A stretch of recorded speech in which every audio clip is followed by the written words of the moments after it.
Kumusta po ang status ng pag-usap ng LP tungkol sa possible candidacy ni Congresswoman Leni Robredo? Kahapon nagkaroon kami ng pagpupulong, no?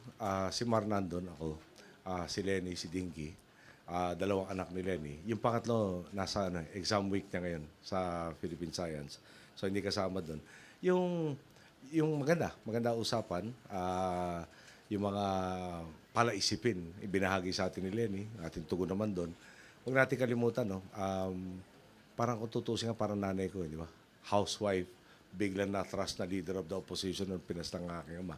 Si Lenny parang ganun din. Nilalayo ni Jess noong araw, ang kanyang pamilya sa buhay publiko, siya ang talaga nakalantad. So, Congresswoman ngayon si Lenny, biglang, di ba, minumukhahin nga una tumakbo senador. Tapos ng senador, biglang pinapatakbo ng vice presidente na kinulaktaw. So, yung medyo nakakagulat, nakakabigla, understandable, lalo din sa mga anak nila, na kung tutusin talaga nagre-readjust pa rin sa buhay na wala kilama. So wala pang tapos na usapan, mag-uusap kami ulit. Pero maganda yung parang clearing the air. No? Ano ba yung expectation settings lahat nandun na ilagay.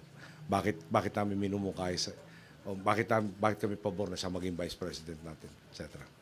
Sir, what can she contribute to the campaign or winnability of your anointed successor, Marojas? Ano madadagdag ni Lenny? Si Lenny palagay ko positibong imahen, no? Na talagang yung sa grupo ng mga civil society, na non-governmental organizations, sa people's organizations, kung maghahanap ka ng talagang hindi pwede masasabing trapo o traditional politician. Para na, di ba, yun ang isa sa mga mukha nito, si Leni Robredo. Siyempre, nandyan na rin na siyang kasama, kadamay ni Jess sa lahat na nagawa niya sa Naga at sa buong Pilipinas rin, sa maraming pagkakataon. Na yung katatagan ng loob, no? Yung, di ba, ang dami na niyang dinemonstrate na kahanga-hanga talaga. So, eto, isasama niya sa pagkampanya kasama ni Mara at pag pinalad silang dalawa, meron tayo talaga isang team, no, na talagang magpapabilis ng lahat na nagawa na natin dito sa Daang Matuwid.